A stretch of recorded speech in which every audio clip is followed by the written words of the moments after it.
Assalamualaikum warahmatullahi wabarakatuh. Alhamdulillahirabbil alamin. Assalatu wassalamu ala asrofil anbiya'i wa mursalin wa ala alihi washabihi ajmain. Amma ba'du. Apa kabarnya hari ini anak-anakku semuanya? Sehat? Sehat tentunya dong, karena di hari Senin ini tanggal 4 Januari 2021 kita dipertemukan kembali di awal warsa ini dengan tubuh yang masih sehat, dengan semangat yang masih hebat. Dan kita akan belajar lagi tentang bahasa Indonesia. Dan tidak lupa, Pak Toat di sini akan terus membimbing dan tetap belajar. Dan jangan lupa, anak-anak boleh bertanya apapun itu. Oke, mari sebelum kita mengawali kegiatan pada hari ini, kita membaca basmalah terlebih dahulu. Bismillahirrahmanirrahim. Semoga kita diberikan ridho dari Allah Subhanahu wa Ta'ala dalam setiap hembusan pena dan ilmu yang kita dapatkan pada hari ini. Kemarin di semester 1 kita sudah membahas beberapa teks. Ada teks berita, kemudian ada teks eksposisi, ada teks iklan, kemudian ada teks puisi. Teks puisinya sastra ya. Kemudian di semester 2 ini kita sudah kita akan tetap belajar mengenai teks, yaitu teks resensi pada awal pembelajaran ini. Bab pertama yang kita pelajari adalah teks resensi. Teks itu sendiri adalah bahasa tertinggi, satuan bahasa paling tinggi yang terdiri dari kumpulan kalimat-kalimat yang membangun dari paragraf-paragraf yang menjadi satu, kemudian bisa berupa lisan atau tulisan. Nah, pada hari ini kita akan membahas namanya teks resensi. Sebelumnya teks resensi itu apa ya? Barangkali anak-anakku semuanya yang saleh dan saleha pernah melihat tayangan YouTube, konten YouTube berupa unboxing atau ulasan review makanan, ulasan review tentang pariwisata. Ada vlogger, travel vlogger, food vlogger itu. Kemudian ada unboxing produk, misal unboxing remote. Nah, Pak Tat punya remote. Nih, Pak Tat punya remote. Nah, remote ini akan Pak Tat promosikan. Atau bukan saya promosikan, Pak Tat akan memberikan pengamatan. Oke, Pak Tat berikan pengamatan. Oh, ini remote ya. Ini produknya siapa ya? Ini tombolnya berapa ya? Kemudian kegunaannya apa ya? Nah, itu dijelaskan. Kemudian kelebihannya apa ya? Oh, remote ini bisa meremote hatimu. Wah, enggak ya. Kemudian remote ini kekurangannya apa ya? Oh, kalau jatuh ke tanah secara tidak langsung atau terbanting maka cepat rusak. Nah, ini adalah bentuk dari suatu ulasan tentang produk. Kalian bisa melihatnya di YouTube, banyak sekali unboxing seperti itu. Nah, jadi kalau unboxing itu tadi adalah memberikan penilaian, pengamatan, dan menilai kekurangan dan kelebihan.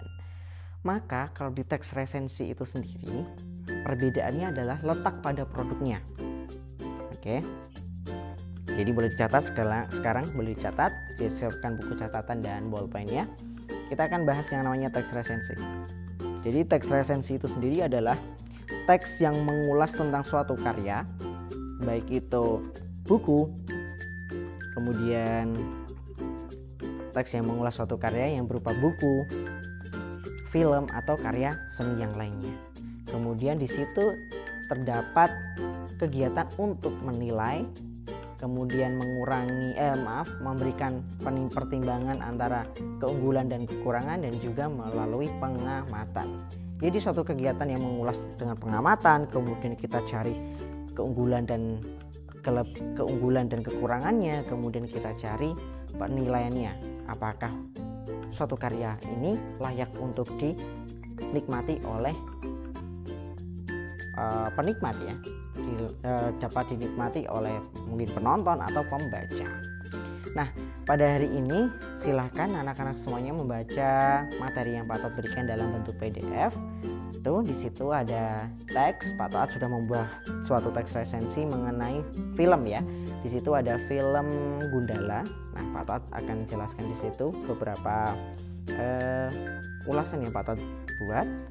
Oke, di situ ada tugas, dan tugasnya cukup gampang.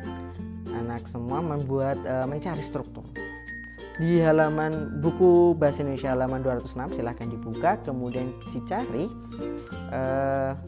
strukturnya. Di situ ada pengertian-pengertian struktur. Nah, pengertian-pengertian struktur itu coba kalian tentukan di manakah letak dari setiap teks-teks yang Pak Toat buat. Cukup mudah kan? Nah, pada hari ini kita cukup belajar di situ saja, dan kemudian untuk tugas yang kedua, carilah sebuah produk berupa buku tadi, film atau karya seni yang lain. Untuk karya seni yang lain Pak Toat mengimbau untuk lukisan saja yang sudah terkenal. Dan kemudian dari ketiga karya ini silakan Anda anak-anak semua untuk mencari identitasnya. Pengarangnya siapa, kemudian itu ya. Pak Toat sudah berikan contohnya. Identitas itu yang di samping gambarnya poster itu dan di belakangnya. Oke. Dan Pak Toat mohon juga untuk mencari, setelah mencari identitas juga mencari sampulnya supaya Pak Toat bisa tahu bukti itu sendiri. Oke. Dan karya yang harus dicari harus terkenal. Itu saja. Jadi pembelajaran hari ini cukup berkutat pada definisi, dan anak-anak harus mencari struktur dan juga mencari itu tadi, identitas karya-karya yang anak-anak temukan. Boleh? Terima kasih. Tetap semangat. Besok kita akan belajar tentang struktur dan belajar tentang kaidah kebahasaan. Namun di sini kita belajar tentu tentang definisi. Oke. Terima kasih atas waktu yang telah diberikan. Tetap semangat, tetap rajin belajar, tetap jaga kesehatan. Nasrullah wa fatun qarib. Fastabiqul khairat. Wassalamualaikum warahmatullahi wabarakatuh.